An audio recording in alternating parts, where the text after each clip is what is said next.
Big TV screen పైన కూడా దాడికి సంబంధించిన విజువల్స్ కూడా మనం చూడొచ్చు. ఇరాన్ ఇజ్రాయెల్ పరస్పరంగా దాడులకు దిగుతున్నాయి. ఇంతవరకు కూడా కంప్లీట్గా ఏదైతే దాడులు జరుగుతున్నాయో అవి కాస్త ఇప్పుడు జనాలు సాధారణ జనాలు ఉండే స్థావరాలపైన వాళ్ళ ఇళ్లపైన కూడా దాడులు చేసుకుంటున్నాయి. ఏవైతే సామాన్య పౌరులు ఉంటారో వాళ్ళ ఇళ్ళు ఏవైతే ఉన్నాయో అక్కడ కూడా మిసైళ్లతో డ్రోన్లతో కూడా విడుచుకోబడుతున్నాయి ఇజ్రాయెల్ ఇంకా ఇరాన్. సో మొత్తం మీద ఇప్పటికే టెహరాన్ను ఖాళీ చేయాలి, టెహరాన్ను ధ్వంసం చేస్తామంటూ కూడా ఇజ్రాయెల్ అల్టిమేటం జారీ చేసింది. వెంటనే టెహరాన్ను ఖాళీ చేయాలంటూ కూడా ఇజ్రాయెల్ హెచ్చరించింది. అయితే ఈ హెచ్చరిక నేపథ్యంలో టెహరాన్ను జనాలందరూ కూడా విడిచిపెట్టి వెళ్ళిపోతున్నారు. చాలామంది కూడా బంకర్ లోపలికి వెళ్ళిపోతున్నారు. అయితే టెహరాన్లో దాదాపు 9 మిలియన్ల మంది ప్రజలు టెహరాన్లో జీవిస్తున్నారు.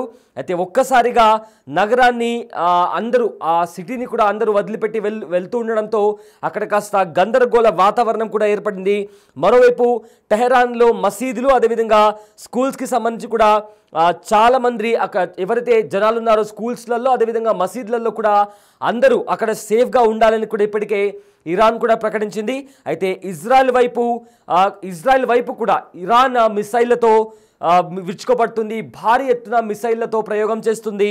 అయితే కంప్లీట్గా ఏవైతే వాళ్ళ దగ్గర ఉన్న ప్రతి మిసైల్ని కూడా బార్డర్కి చేరుస్తోంది ఇరాన్. ఆ తర్వాత ఇజ్రాయెల్ పైన మెరుపు దాడులు చేస్తుంది ఇరాన్. అయితే ఇప్పటికే ఏదైతే ఇంధన సరఫరా క్షేత్రంతో పాటు కీలకమైన స్థావరాలపైన కూడా దాడి చేసింది. అయితే అమెరికా అధ్యక్షుడు కూడా కీలక ఆదేశాలు జారీ చేశారు. ఇజ్రాయెల్ ఇంకా ఇరాన్ యుద్ధ నేపథ్యంలో అప్రమత్తంగా ఉండాలని కూడా అమెరికా అధ్యక్షుడు డొనాల్డ్ ట్రంప్ కూడా సూచించారు. అయితే ప్రజెంట్ అయితే కెనడాలో G7 సమావేశాలు జరుగుతున్నాయి. దానికి ట్రంప్ కూడా హాజరయ్యారు. ప్రజెంట్ ఏదైతే గందరగోళ వాతావరణం యుద్ధ వాతావరణం కనిపిస్తుందో ఈ నేపథ్యంలో వెంటనే ఆ G7 సదస్సు నుంచి కూడా హుటాహుటిన అమెరికాకు పయనమయ్యారు ట్రంప్. యుద్ధ పరిస్థితుల నేపథ్యంలో నేషనల్ సెక్యూరిటీ కౌన్సిల్ని కూడా నిర్వహించబోతున్నారు. అధికారులందరూ కూడా అప్రమత్తంగా ఉండాలని కూడా ట్రంప్ ఆదేశాలు జారీ చేశారు. అయితే ఎలాంటి పరిస్థితులనైనా ఎదుర్కొనేందుకు సిద్ధంగా ఉండాలంటూ కూడా సూచించారు. అయితే ఇజ్రాయెల్కు అమెరికా మద్దతు ఇస్తుందన్న వార్తల నేపథ్యంలో ఇరాన్ అమెరికాపైకి దాడికి ప్రయత్నించే అవకాశం ఉన్నట్టు తెలుస్తోంది. ఇప్పటికే ఇజ్రాయెల్కు మద్దతు ఇవ్వడం లేదని కూడా ట్రంప్ క్లారిటీ ఇచ్చారు. అయితే తమపై దాడికి పాల్పడితే తీవ్ర పరిణామాలు ఉంటాయని కూడా ట్రంప్ హెచ్చరికలు జారీ చేశారు. అయితే మొత్తం మీద ఏదైతే ఈ యుద్ధం జరుగుతుందో ఇప్పటికే 5వ రోజుకి చేరింది. ఇరాన్ ఇంకా ఇజ్రాయెల్ మధ్య యుద్ధం తారా స్థాయికి చేరింది, పీక్స్ లెవెల్కి చేరింది. పరస్పరంగా కూడా దాడులు చేసుకుంటున్నాయి. అయితే టెహరాన్ని వీడాలంటూ కూడా ఇప్పటికే ఇజ్రాయెల్ ట్వీట్ చేసింది.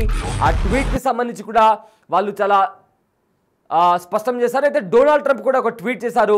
Iran should have sign the deal, I told them to sign, what a shame and waste of human life. Simply stated, Iran can not have a nuclear weapon, I said it over again, everyone should immediately evacuate Tehran అంటూ కూడా Donald Trump American అధ్యక్షుడు కూడా Donald Trump కూడా tweet చేశారు. టెహరాన్ని evacuate చేయండి, మీ పైన భీకర దాడులు జరగబోతున్నాయంటూ కూడా డొనాల్డ్ ట్రంప్ ట్వీట్ చేసిన పరిస్థితి కనిపిస్తుంది. ఏకంగా అమెరికా అధ్యక్షుడు డొనాల్డ్ ట్రంప్ ట్వీట్ చేసిన నేపథ్యంలో టెహరాన్లోని చాలా మంది ప్రజలు టెహరాన్ని వీడుతున్నారు. అనేక మంది కూడా బంకర్లలో తల దాచుకోవడానికి కూడా వాళ్ళ ఇళ్లను వదిలి కూడా వెళ్ళి బంకర్లో దాచుకుంటున్నారు. అయితే 2 దేశాల మధ్య కూడా భీకర యుద్ధం నడుస్తుంది. అటు ఇజ్రాయెల్ పైన కూడా మిసైళ్లతో రాకెట్లతో కూడా ఇరాన్ దాడికి దిగుతుంది. ఏకంగా ఐరన్ డోమ్ ఏదైతే ఇజ్రాయెల్కు ఒక ఉక్కు కవచం లాంటిది, అలాంటి ఉక్కు కవచం కూడా ఇరాన్ చేస్తున్న దాడులను తట్టుకోలేకపోతుంది. ఇజ్రాయెల్లో కూడా ఇరాన్ పెను విధ్వంసం సృష్టిస్తోంది. కంప్లీట్గా కూడా టెల్ అవీవ్ పైన భీకర దాడులు చేస్తుంది ఇరాన్. సో మొత్తం మీద ఇదే నేపథ్యంలో డొనాల్డ్ ట్రంప్ కూడా ట్వీట్ చేశారు. అయితే మరోవైపు కూడా ఇరాన్ ఇదే రకంగా విరుచుకుపడుతుంది. అవతల వైపు నుంచి దాడి తగ్గేంత వరకు కూడా మేము దాడి అనేది ఆపము అంటూ కూడా ఇప్పటికే ఇరాన్ కూడా చెప్తున్నటువంటి పరిస్థితి కనిపిస్తోంది. దీంతో ఈ యుద్ధం ఎలాంటి పరిణామాలకు దారితీస్తుందా అనే ప్రశ్నలు తలెత్తుతున్నాయి. ఇప్పటికే రష్యా ఇంకా ఉక్రెయిన్ మధ్య కూడా ఇలాంటి భీకర యుద్ధం కొనసాగుతుంది. మరోవైపు ఇరాన్ ఇంకా ఇజ్రాయెల్ మధ్య కూడా ఆ వార్ అనేది పీక్ స్టేజ్కు చేరింది. పొరపాటున కూడా ఏ ఒక్క దేశమైనా కూడా న్యూక్లియర్ వెపన్స్ని వాడితే అది కాస్త మూడవ ప్రపంచ యుద్ధానికి దారితీస్తుందా అనే సంకేతాలు కూడా చాలా బలంగా కనిపిస్తున్నాయి. సో బిట్టీవీ స్క్రీన్ పైన కూడా డొనాల్డ్ ట్రంప్ చేసిన ట్వీట్ చూస్తున్నారు. అదేవిధంగా ఇరాన్ ఇంకా ఇజ్రాయిల్ పరస్పరంగా ఒకరిపైన ఒకరు ఏ రకంగా దాడులు చేసుకుంటున్నాయో కూడా బిట్టీవీ స్క్రీన్ పైన ఆ విజువల్స్ని చాలా స్పష్టంగా చాలా క్లియర్గా కూడా మీరు చూడొచ్చు. రాకెట్ లాంచర్లు అదేవిధంగా మిసైల్స్తో డ్రోన్స్తో కూడా దాడులకు దిగుతున్నాయి. ఇరాన్లో ఎంత విధ్వంసమైతే ఇజ్రాయెల్ చేయగలిగిందో అదే రీతిలో కూడా ఇజ్రాయెల్ పైన దాడికి దిగుతుంది, పరస్పరంగా దాడులకు దిగుతున్నాయి.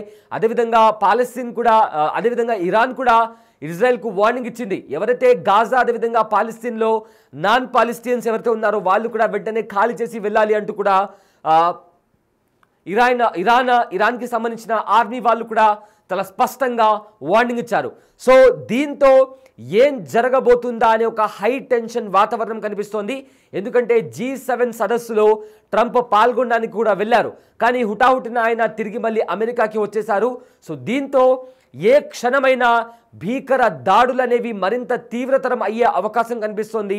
దీంతో ఇరాన్కి సపోర్ట్గా ఎవరొస్తారు, అదేవిధంగా ఇజ్రాయెల్కి ఇప్పటికే డైరెక్ట్గా సపోర్ట్ ఇవ్వకపోయినా కూడా ఇండైరెక్ట్గా అమెరికా ఇజ్రాయెల్కు చాలా గట్టిగా సపోర్ట్ ఇస్తుంది.